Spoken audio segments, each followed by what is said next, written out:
Welcome back. Look at this shirt. It's all wrinkled. Shirt's wrinkled. All right. Welcome to. Let's skip all that. Let's skip the formalities tonight. So let's just get right into it. I think the hardest thing that you guys and myself included will deal with when we build a vending business, and I'm including like the charity boxes as well. The hardest thing to do is find the locations. Okay, you're gonna have to get out of your comfort zone. Don't think it's gonna be easy. It may be easy for some people. Some people are very, boisterous and loud and flamboyant and gregarious. And if you don't know what those words are, there's a dictionary. Google those words. And some of you guys are kind of shy and you focus more inwardly, and you're not an outgoing person. You don't have an outgoing personality. And to be honest, I used to be that way myself. I used to be kind of shy. I mean, look at me. I'm not a handsome person.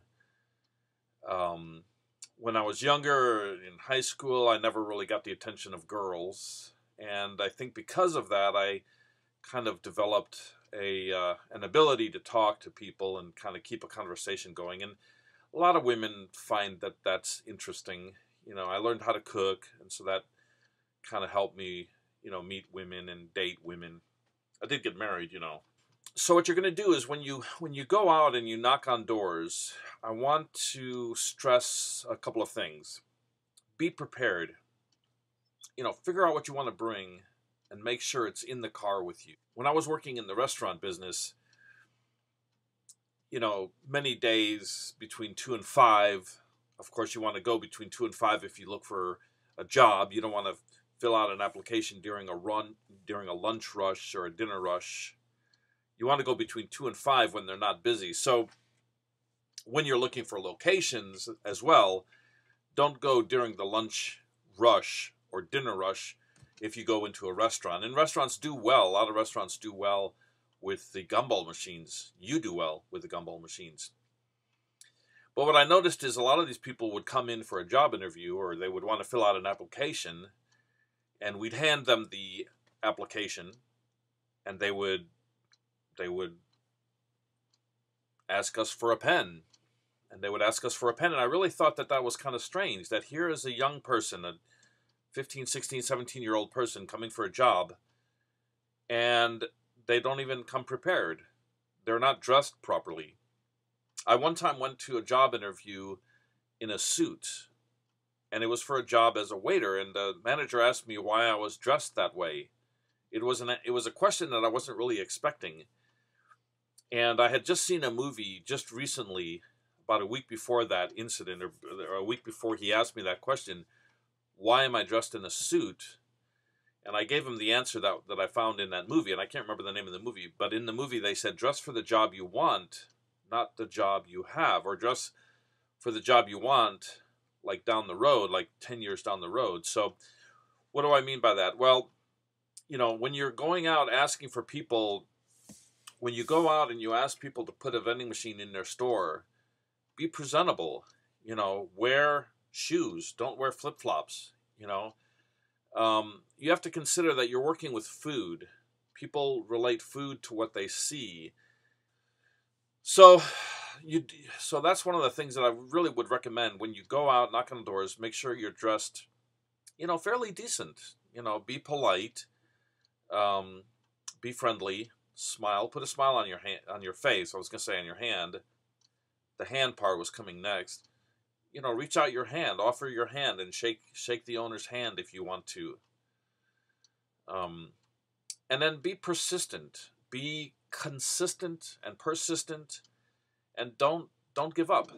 You're gonna get a lot of no's. You're gonna get a lot of people saying no to you, but don't give up. Just keep on knocking on those doors. When I first started this business, I went out and I knocked on a lot of doors, and I will say this again and again and again. If you go to a chain place, a place that's a chain, like a restaurant, or like a Starbucks, or an oil change place, if it's a chain, and you know they've got hundreds of locations all over the country, the likeliness of you, the chance of you getting into that business is going to be very slim. It's going to be very difficult to get into a business that is a corporately owned business that has 1,000 locations all over the country. As an example, like, you're not going to get into McDonald's. You're not going to get into Starbucks. You can try. And if you do get into Starbucks, give me a call. I'd like to hear the story of how you do it or how you did it. So any big chains like Popeye's Chicken or Kentucky Fried Chicken or McDonald's or Burger King or Wendy's, you're not going to get in there.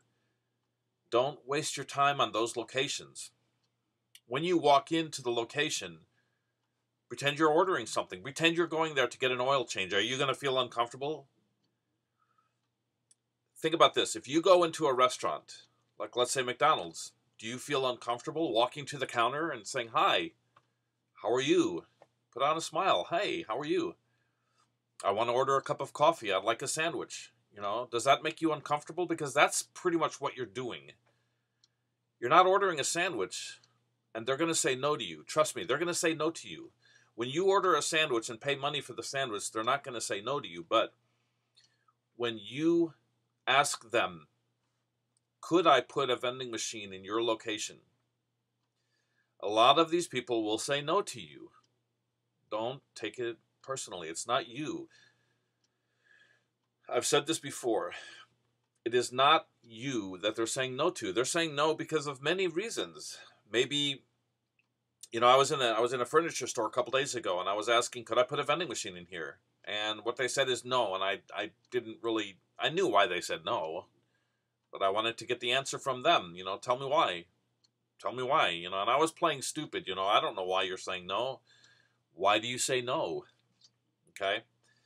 And what they're saying is, well, the little kids, they eat the candy and they get the sugar on their fingers, and then they're touching everything. They're touching this furniture and whatnot.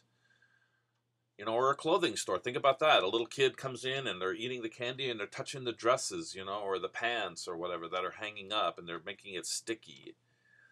And another thing that little kids do is when they put the quarter in and they turn the handle and they open up the chute, guess what? All the candy comes falling down onto the floor, and someone's got to clean that up. So they're not saying no to you.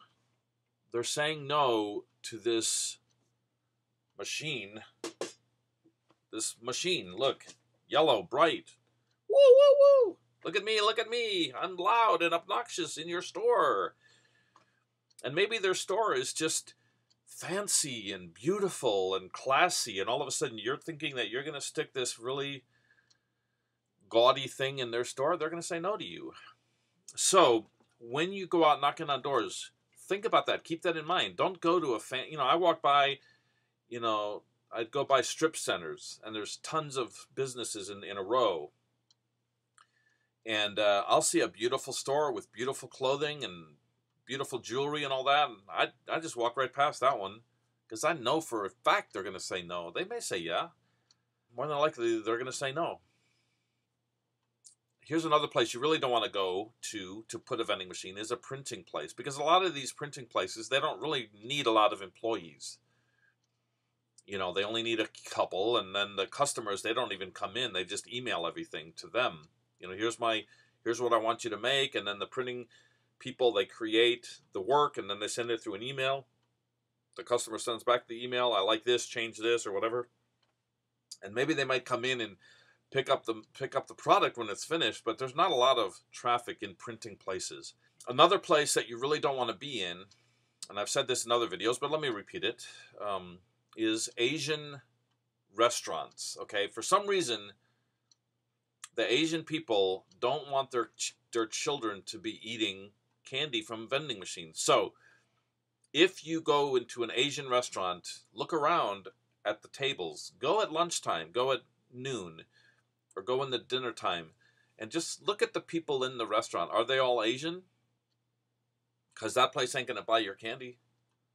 Are they all American? Oh, those people will buy your candy. The American people will buy your candy. You know who else buys candy from vending machines? Is the Mexican people. And as I've said in other videos, I think what happens in a place where there's a lot of Mexican customers is the Mexican people, they have a very strong family culture. So they spend a lot of time at the restaurants chit-chatting and talking and familiarizing themselves with each other and having family time and having quality time with each other. And so sometimes the kids get irritated and anxious and they want to leave. You know, they don't want to sit around while mom and dad talk to Uncle Joe and so on. And so the mom and dad say, here's a quarter, kid. Go over there and get a candy. You know, get some candy out of the gumball machine. And so the Mexican restaurants are some of the best places to put a vending machine. Oil change places are fantastic because you have an audience that's sitting there for 20 minutes, okay?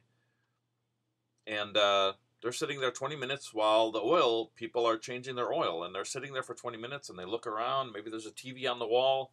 There's a magazine or a newspaper. They're looking around or playing on their phone. And, oh, there's a little gumball machine there. Well, let me go get a little snack for myself. So places where people are held captive for 20 minutes or so, those are good places. A place where they do like painting the car or transmissions or fixing motors. What happens is, think about this. Let's say you're married, you have a wife, or you're married and you have a husband, and the car breaks. So the wife or the husband or whatever, they both come together in two cars, and they drop one car off, and they both run off together with the second car. So they come in, they do the paperwork, and they bail out. You know, they're not there long enough. You know, other places that I have found do not do very well are laundromats, like dry cleaners. For some reason, they don't do well. They don't do well at all. And I think, again, it's because people are running in, they drop off their clothing, and then they run back out. Okay, so they're not there long enough. They're not held captive long enough. Beauty salons where women do their hair or nails don't do well, and I don't know why. And I was thinking at first, because I had one in a beauty salon, and it's easy to get in, and it's easy to get into the places where they do dry cleaning. It's easy to get in there. So if you just want to get your machines out and get them working, you know, maybe that's a good place to put them. But they won't make you a lot of money. And one of my first locations was a beauty salon where women get their hair cut and do their styling and all that. And it didn't do well at all. And I didn't know why it was, but I had my theory. Every time I'd walk into that place, it would just have the strongest smell of chemicals, like formaldehyde or something. And it's the chemicals the women put on their hair to color or to put highlights or to curl it or whatever. And the smell is strong. And I was thinking that maybe these people that are sitting in their chairs as they're getting their hair worked on, they're smelling all these smells, and they're thinking, that's a vending machine, and all these smells are seeping into the candy. Therefore, I ain't touching that candy. And so therefore you don't make much in a beauty salon. You'd think it would be. And I was talking to someone else, and he had his theory of why you don't make much money in a beauty salon. He was saying, this is his theory, he was saying that a lot of women go together, you know, two at a time to get their hair done or their nails done. And, you know, Brenda Sue doesn't want Betty Joe to see her eating candy because I'm supposed to be on a diet. You know, I can't let my best girlfriend see me snacking on that unhealthy food. And that was his theory. I still don't know what the truth of the matter is, why vending machines don't work well in beauty salons. If you have some ideas or suggestions, let me know. Now, barbershops do very well. It's like the guys don't care, you know. I don't care. You know, if I'm with my friend, my guy friend, or, you know, I've got a few, you know, I don't care if he sees me eating, you know, a chocolate sundae, you know, a big bowl of ice cream, you know, I don't care. It doesn't bother me. So, again, as I said, don't be discouraged when you go out knocking on doors and you get people saying no to you, because they will say no to you.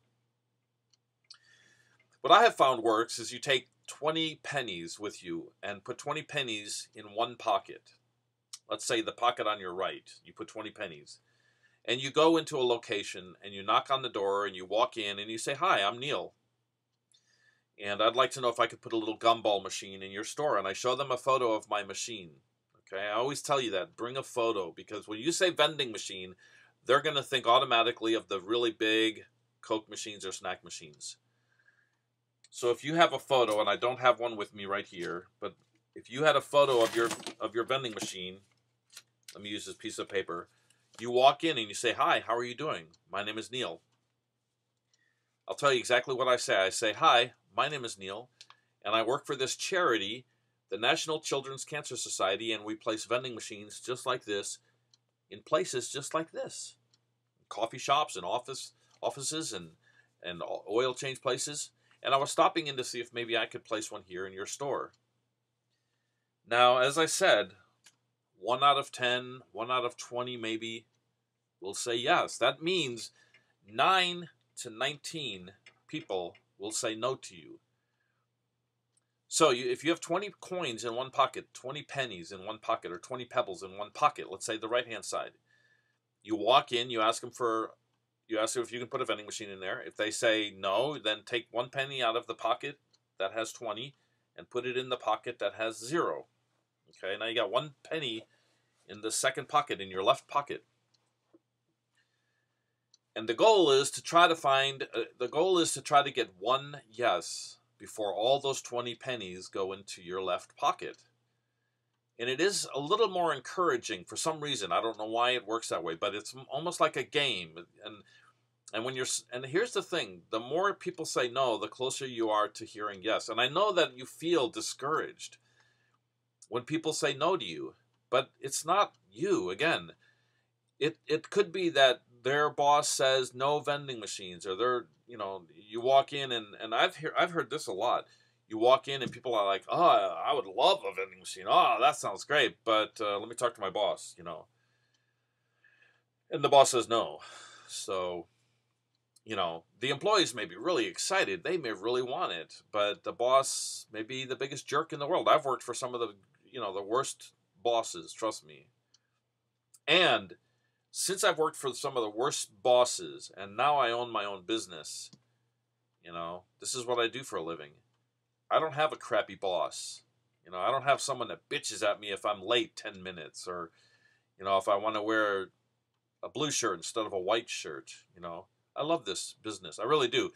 Once when you get 100 machines, you can do 100 machines. You can take care of 100 gumball machines and still have a full-time job. And once you get 100, start finding ways to take off. In other words, if you're working 5 days a week, you can take care of all your vending machines 1 day a week. Okay, you're not going to take care of 100 in a day, but you can take care of 20 in a day, and then the next week 20 more, and then the next week 20 more, the next 2 weeks 20 and 20. When you get 100 and you've got more machines, like I do in storage, start taking off 3 days, like Sunday, Saturday, and Friday. Okay, and start getting those machines out. You're still working 4 days a week, but now you're focused on growing your business. So build your business in a way that you can quit your job. You don't want to work for somebody. I mean, I know I don't want to work for somebody. I don't want to take orders from anybody. Anyway, that's going to be it for the day. Thank you guys for all your comments. I do appreciate everything that you guys are saying to me, and it's enjoyable. And I am learning a lot from you guys. So check out Chrome Vending if you haven't checked out his videos. He's got a lot of momentum, and he's got a lot of enthusiasm. And I will let you guys go. Have a good evening.